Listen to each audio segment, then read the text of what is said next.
मैंने अभी अभी रियलाइज किया कि मैंने ग्रीन पहना हुआ है, और क्योंकि मैंने ग्रीन पहना हुआ है तो मेरा जितने हिस्से में ग्रीन है वो सी थ्रू हो जाएगा। और अगर मैं ये फिल्टर बंद कर दूं तो फिर कमरा गंदा रहता है पीछे, मज़ा नहीं आएगा। प्लस उतना एरिया भी फिर ब्लॉक हो जाएगा, लाइक अगर मैं कुछ रिकॉर्ड करने का ट्राई कर रहा हूँ तो उतना फिर ये एरिया फिर ब्लॉक हो जाता है। इसीलिए इससे तो सी थ्रू ही बढ़िया है, शक्ल तो सी थ्रू नहीं होगी। बाकी ऐसा रहूँगा मैं आज। एनीवेज चलो, बात करेंगे यहाँ पर दोनों आईपीओस के बारे में। एंड आप लोगों के जो कल कमेंट्स आए थे वो उस कमेंट्स में से काफ़ी सारे स्टॉक्स मैंने ओपन करके स्टडी कर लिए कि कौन से में आप लोग को क्या बताना है। तो वो भी मैं यहाँ पर कवर कर लूँगा। जीई हो गया, अल्ट्राटेक हो गया, कैंड्रा रेबेको हो गया, फिर मुझसे कल बीसीसीएल भी कोई पूछ रहा था फिर से एक बार, और सिल्वर कब तक ऊपर जाएगा, ये सारी बातें मैं यहाँ पर कर लूँगा और आप लोग को अपडेट यहाँ पर देने का ट्राई करूँगा। पहले आ जाते हैं मेन पॉइंट के ऊपर। मार्केट आज डिसेंट थी, ठीक थी, जैसा नॉर्मल डेज पे होती है, कुछ ऊपर कुछ नीचे, एक नॉर्मल मार्केट थी यहाँ पर। दोनों आईपीओ हैं यहाँ पे आप लोग के, आई फाइनेंस वाला आईपीओ, साथ ही साथ में फैक्टल एनालिटिक्स आईपीओ। देखिए दोनों आईपीओ परफॉर्म नहीं कर रहे हैं मार्केट में, और आई डोंट थिंक कि अब परफॉर्म करने वाले हैं। आज इन आईपीओ का मार्केट में वैसे तो डे टू हो चुका है, कल आखिरी दिन रहेगा, कल परसों का, लाइक सॉरी हाँ, कल आखिरी दिन रहेगा इन आईपीओस में एप्लीकेशन फाइल करने का। तो इन दोनों आईपीओस में फिलहाल आप लोग को यहाँ पर अवॉइड करना है, और प्लीज़ एप्लीकेशन वगैरह मत अप्लाई करिएगा। मेरा इतना मना करने के बाद भी जो समझदार है वो समझ जाएंगे, और जो समझदार नहीं है उनका 4 दिन बाद कमेंट आएगा, भैया प्रैक्टिकल एनालिटिक्स आईपीओ कब तक अपने आईपीओ प्राइस पे जाएगा। यही होता है आमतौर से, मैं एक्सपीरियंस के साथ आप लोग को कह रहा हूँ। प्लीज इसमें मत ट्रैप होइएगा, and even after lifting don't try to buy them. Again देखिए, ये लाइन मैं वैसे तो नहीं कहता हूँ कि even after lifting don't try to buy them. मैं आज ये वाली बात आप लोगों से इसलिए कह रहा हूँ क्योंकि इतनी गिरी हुई मार्केट में जब शेयर्स आप लोग के पास ऑलरेडी अच्छे अच्छे हैं जो लिफ्टेड हैं, आप उनमें दिमाग मारो। ये सब नई नवेली सब कल कल के नए नए आईपीओ से इन सब पे दिमाग मत मारो। आई होप कि क्या मैं कहना चाह रहा हूँ आप लोग समझ ही रहोगे। ये सब कल के आईपीओ से सब पे दिमाग बिल्कुल मत मारो। जो बड़े बड़े दिग्गज कंपनियां लिफ्टेड है आप लोग उनमें दिमाग मारिए। अब दोनों आईपीओ को आप लोग अवॉइड करिए। सब्सक्रिप्शन की मैं बात अगर छोटा सा आप लोग को अपडेट एक बार दे देता हूँ यहाँ पर। ओवरऑल आईपीओस दोनों ही, प्रैक्टिकल और आई, दोनों ही आईपीओस ओवरऑल भी अंडर सब्सक्राइब्ड हैं, और इंडिविजुअल रिटेल कैटेगरी में भी अंडर सब्सक्राइब्ड हैं। इंडिविजुअल रिटेल कैटेगरी से मेरा मतलब हो जाता है कि दोनों आईपीओस में आप लोग जितना चाहो उतना अप्लाई करो। रिटेल कैटेगरी में मतलब कि अप टू 13-14 लॉट्स आप लोग को अलॉटमेंट पूरी पूरी वहां पर मिल जाएगी। बट प्लीज अप्लाई मत करिएगा, फालतू में अपना पैसा मत फंसाइएगा। एंड इतना ही बस माइनर अपडेट है दोनों आईपीओस को लेकर, आप लोग को फिलहाल यहाँ पर अवॉइड करना चाहिए। अपकमिंग आईपीओस के ऊपर काफी सारे आर्टिकल्स वगैरह यहाँ पे मैंने रीड मैंने करे हैं, बट कब तक आईपीओस आएंगे कुछ भी कहना at this point of time सही नहीं है। यहाँ पे अब तो मतलब अपडेट नहीं हुआ ऐसा कुछ नहीं है। देखिए मार्केट खराब है तो ऑब्वियसली बात है, कंपनीज वगैरह मार्केट में आईपीओ लाना इस समय अवॉइड करेंगे। हाँ लेकिन ये है कि अगर मार्केट एक आध महीना भी स्टेबल हो जाती है तो मार्च से पहले पहले आप लोग को आईपीओ आते हुए मार्केट में दिख सकते हैं। क्योंकि मार्च के बाद क्या होगा, जब नया फाइनेंशियल ईयर आ जाएगा तो बहुत सारी कंपनीज के वहाँ पर जो अप्रूवल होते हैं सेबी के वो एक्सपायर कर जाएंगे। इसीलिए मार्च में अभी आप लोग के पास लगभग 20 दिन इधर हैं और अगला पूरा मार्च है। तो कहीं ना कहीं मार्च के एंड में आप लोग को बहुत से आईपीओ आते हुए देखने के लिए बिल्कुल मिलेंगे। हो सकता है कि उस पॉइंट पे एक रश हो जाए आईपीओ का, जब दो दो तीन तीन आईपीओ एक साथ भी आ सकते हैं। Again this is just my speculation, reality कुछ और भी हो सकती है। ये बस मैं अपनी साइड से आप लोग के लिए बोल रहा हूँ। तो ये दोनों आईपीओ की बात यहाँ पर खत्म हो जाती है। अब बात करते हैं हम लोग यहाँ पे शेयर्स के बारे में। सबसे पहला जो स्टॉक है वो यहाँ पर जीई है। अब देखिए जीई जो स्टॉक है ये अगेन यहाँ पर आप लोग का ये आप लोग का ग्रेट ईस्टर्न शिपिंग कंपनी हो गया। इसमें काफ़ी लोग ट्रैप्ड हैं क्योंकि पहले स्टॉक काफ़ी ऊपर तक चला गया था, उसके बाद ये लगभग 30-40% के आसपास नीचे आ गया था। ऑल तो मैंने उसको बीच में कवर किया था, बट कभी मैंने सॉलिड बाइंग की रिकमेंडेशन कभी भी इस कंपनी में नहीं दी। अभी फिलहाल 3-4 दिन से स्टॉक में भयंकर मूवमेंट आ रहा है, लगभग पिछले एक हफ्ते से, जहाँ पे 1100 से स्टॉक भागते भागते लगभग 20% भाग चुका है। और लगभग 1300-1400 रुपये के आसपास ट्रेड कर रहा है। तो नीचे की बाइंग है, क्योंकि आप लोग आपके जिन्होंने कमेंट किया था, आप लोग सिंपल यहाँ पर कैरी फॉरवर्ड करो फिलहाल के लिए यहाँ पर। हाँ, लेकिन एक स्टॉप लॉस लगा लेना कि अगर 1300 के नीचे निकलता है तो वहाँ पर आप एग्जिट कर जाओ। रीज़न क्या है, अभी आप लगभग 34% प्रॉफिट में हो, तो 34% प्रॉफिट क्यों मतलब फालतू में गवा देना। बाकी हाँ, वैल्यूएशन के पॉइंट ऑफ व्यू से हल्का सा मैं कहूँगा कि ठीक ठाक है। वैल्यूएशन यहाँ पर और ज़्यादा increase in the near future हो जाएगी, उसमें कोई मुझे डाउट नहीं है। और फिलहाल तो जो इसका पिछला ऑल टाइम हाई था लगभग 1400 1450 रुपये के आसपास, वहाँ तक तो ये ईजिली चला ही जाएगा। बट क्योंकि एक हफ्ते में बहुत कस के भागा है ना, इससे थोड़ा सा डाउन या पुल बैक आ सकता है। इसलिए चाहो तो स्टॉप लॉस लगा के चलो। अगर स्टॉप लॉस नहीं लगाते हो, अल्टीमेट टारगेट रखते हो, तो वो ऑल टाइम हाई के आसपास का रखना, अपना प्रीवियस ऑल टाइम हाई के आसपास का सिंपल कैरी फॉरवर्ड इसको आप लोग कर सकते हो। बाकी देखिए, अल्ट्राटेक सीमेंट के 20 शेयर्स हैं आप लोग के पास। देखिए, अब सीमेंट की जो शेयर्स हैं, चाहे वो अल्ट्राटेक हो, चाहे वो और भी जो दो चार लिस्टेड है मार्केट में, उतने ज़्यादा परफॉर्मेंस नहीं देते हैं। रिटर्न बहुत ही जेन्युइन है, मतलब इन सब का बहुत ही नॉमिनल सा रिटर्न है। अगर 1 ईयर का रिटर्न, चलो अब पिछले साल से मार्केट खराब थी, बट उसके अलावा भी अगर देखो तो 5 साल में 100% का रिटर्न इन्होंने दिया है। अब देखिए, वैसे तो 5 साल में 100% का रिटर्न खराब नहीं होता है, अच्छा रिटर्न होता है। बट क्योंकि आजकल बाकी स्टॉक्स हैं जो इससे ज़्यादा रिटर्न दे रहे हैं, इससे तेज रिटर्न दे रहे हैं, तो उससे जब मैं कंपेयर करता हूँ सीमेंट के स्टॉक्स को, तो वहाँ पर सीमेंट के स्टॉक्स पीछे हो जाते हैं। और ये मैं अल्ट्राटेक हो गया, आप लोग का एसीसी का भी लिस्टेड है, उसका भी रिटर्न अगर आप देखेंगे तो उसका भी कोई बहुत ज़्यादा रिटर्न नहीं आएगा। एसीसी लिमिटेड येरा, इनका भी रिटर्न अगर आप देखें तो लगभग इनका तो और ख़राब है, 5 साल में उतना भी रिटर्न नहीं आया है। और अगर मैं दिखाऊँ यहाँ पे आप लोग का जो वो है श्रीराम, श्री नाम है क्या है, श्री करके जो शेयर है, श्री सीमेंट, इनका भी रिटर्न अगर आप देखेंगे तो पिछले 5 साल में साइडवेज ही है।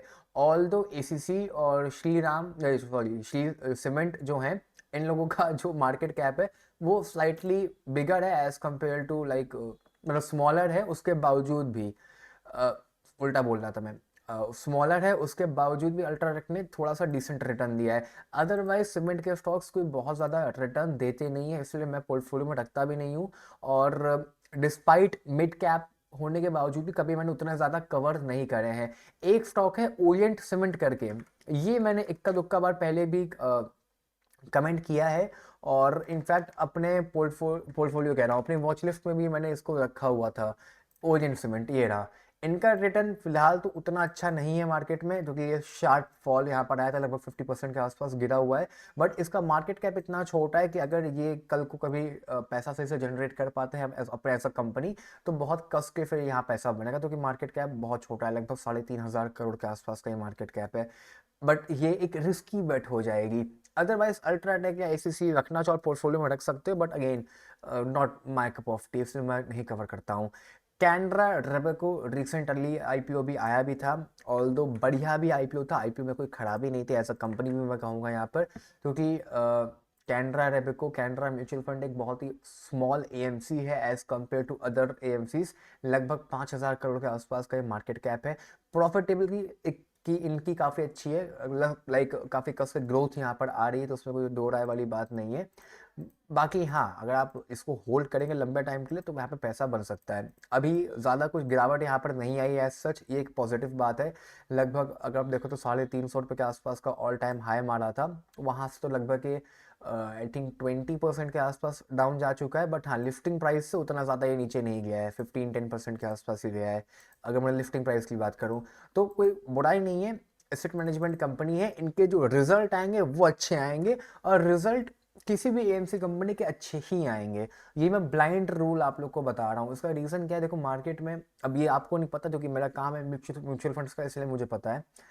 जितनी भी एसआईपी की ऑर्डर बुक है वो हर क्वार्टर ऑन क्वार्टर बढ़ रही है ऑल ओवर इंडिया। खासकर मैं यूपी में रहता हूँ, तो यूपी का तो मैं गारंटी ले रहा हूँ क्योंकि मेरे को डेटा आता है।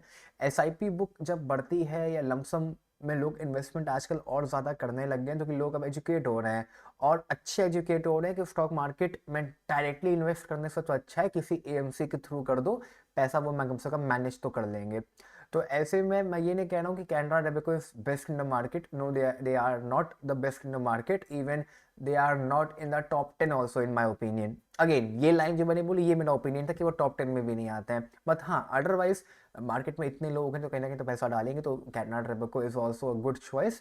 तो इसीलिए स्लोली स्लोली यहाँ पे इनके पास पैसा आएगा ही, इवेंचुअली इनका जो प्रॉफिट है वो आप लोग को बढ़ता हुआ ही नजर आएगा इन द नियर फ्यूचर, कम नहीं होने वाला है। प्लस अभी न्यूज़ ये भी आ रही है कि कुछ बैंक्स फिर से मर्ज होने जा रहे हैं। और अगेन ये न्यूज़ तो सच है, अब इसमें कैनरा जो बैंक है हो सकता है वो आईसीआईसीआई के साथ मर्ज हो जाए, तो फिर ये जो कैनरा अरेबिको एसेट मैनेजमेंट कंपनी है हो सकता है फिर ये आईसीआईसीआई में मर्ज हो जाए। Although this I am not sure about, but हाँ अगर मेन जो है बैंक, वैसे तो कैनरा बैंक अलग लिस्टेड है, तो आई डोंट थिंक ये मर्ज होंगे, बट अगर हो जाएंगे तो फिर वो एक देखने वाली बात हो रहेगी यहाँ पर। सेम अगर मैं बात करूँ यहाँ पर एएमसी के बारे में, तो आईसीआईसीआई की भी स्टॉक अभी थोड़े दिन पहले लिस्ट हुआ था, आईसीआईसीआई एएमसी का।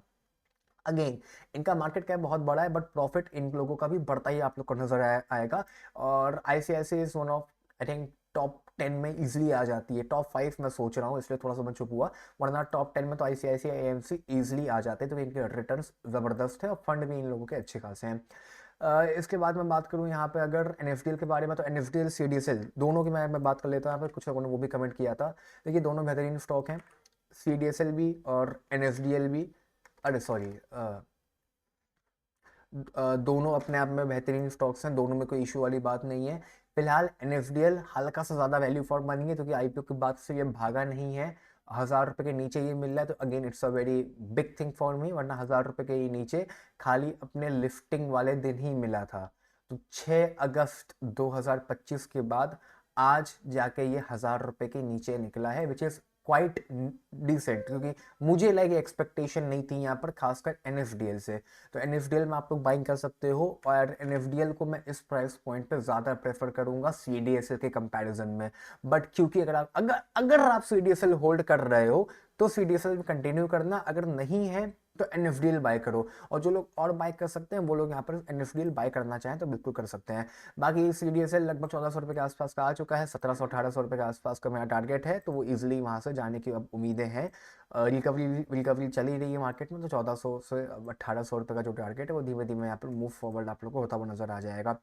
एलजी आईपीओ होल्ड करना चाहिए कि नहीं करना चाहिए, इसका जवाब मैं नहीं दूंगा, मैं पहले भी कई बार दे चुका हूँ। आपकी एज भैया लार्ज कैप की अगर लगती है तो लार्ज कैप होल्ड करो, अगर कोई जवान हो उसके बावजूद भी लार्ज कैप होल्ड कर रहे हो तो ऑनेस्टली उसका जवाब मैं तब भी नहीं दे सकता कि भाई मुझे आपका रिस्क एपेटाइट नहीं पता। अब मुझे हो सकता है कि आपके पास पैसे लिमिटेड हो या आपका रिस्क उतना ना हो। अरे भाई मैं एक छोटा सा एग्जांपल देता हूँ, मैं आज भी, मैं टू फ्रेंड्स का काम है, मैं यंगस्टर्स लोगों से मिलता हूँ जो डेट म्यूचुअल फंड में पैसा डालते हैं, मैं यंगस्टर से मिलता हूँ जो पोस्ट ऑफिस में आरडी करा रहे हैं, and they are educated but they don't have the capacity, they don't have the risk apatite.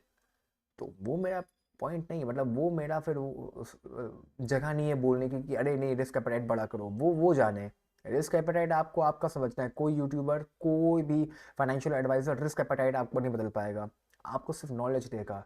Risk appetite और एडवाइस, रिस्क एपेटाइट आपको डिसाइड करना है, एडवाइस मैं दे सकता हूँ कि भैया रिस्क थोड़ा बढ़ा सकते हो, कोई नीड है नहीं इतना डरने की। बट अगर कोई क्लाइंट या कोई भी सब्सक्राइबर या कोई भी आदमी ऐसा जिसको मैं एडवाइस दे रहा हूँ अगर वो डर रहा है पैसे डालने से, तो उसमें फिर मेरा कोई रोल नहीं है, वो टोटल यहाँ पर उसकी चॉइस है, वो आपकी चॉइस है। तभी मैं पहले भी कई बार वीडियोस में कहता हूँ कि रिस्क एपेटाइट भाई आपको समझना है आपका क्या है, मुझे नहीं समझना है, वो आप समझो कि कितने पैसों में कितने पैसों से भूख भर रही है, कितने पैसों की भूख है, वो आपको जानना है। कितना रिस्क ले सकते हो कितना रिस्क नहीं ले सकते हो वो भी आपको जानना है, एक घर में कितने पैसे हैं कितने पैसे नहीं है। अब मेरे पास थोड़े दिन पहले कमेंट आया था, एक एग्जाम्पल दे रहा हूँ, उसने मुझसे बोला कि भैया ये 15,000 रुपये आपको नुकसान में जा रहे हैं, इस पर ध्यान क्यों नहीं दे रहे हो, क्योंकि मेरे लिए 10,000 रुपये की वर्थ अलग है, मुझे नहीं फर्क पड़ता इन पैसों से। बट यहाँ पर कई लोग होंगे जिनको कहेगा कि अरे 10,000 रुपये हैं यार, ये क्या बात कर रहा है, 10,000 रुपये हैं कैसा फ़र्क नहीं पड़ता। नहीं पड़ता मुझे, क्योंकि मेरे लिए 10,000 रुपये की वर्थ अलग है, मेरे पास हैं और, तो मुझे नहीं फ़र्क पड़ता इन 10,000 रुपये से। ये एग्जाम्पल मैं दे रहा हूँ, ये आपको समझना है, ये मुझे नहीं समझना है, ये आपको समझना है यहाँ पर, ठीक है। बाकी ये हो गया कल्याण ज्वेलर्स, आज थोड़ा सा साइडवेज था, बट हाँ बहुत लोगों ने प्रॉफिट में आ गए हैं, this is something new for me. जिन्होंने बाय 500 पे नहीं किया था, जिन्होंने 350 के आसपास बाय किया वो प्रॉफिट में आ गए हैं, जिन्होंने 400 में बाय किया वो भी प्रॉफिट में आ गए। बट हाँ एवरेज आप लोग का मैं अभी भी मानता हूँ, जिन्होंने 500 पे जब मैंने बाय कराया था, 450 के आसपास आप लोग का एवरेज यहाँ पर होगा। आप लोगों ने ज़रूर इसको नीचे कहीं ना कहीं एवरेज किया होगा। बाकी 430 रुपये के आसपास ट्रेड कर रहा है, सिंपल यहाँ पर आप लोग कैरी फॉरवर्ड कर सकते हो। और आज की सारी वीडियो में इतना ही। Bye bye, take care, love you, और मिलता हूँ कल एक और नई वीडियो के साथ। कोई भी अगर डाउट हो तो नीचे कमेंट कर देना, आप लोग के लिए मैं हाजिर रहूँगा यहाँ पे। बाकी सी यू टुमारो।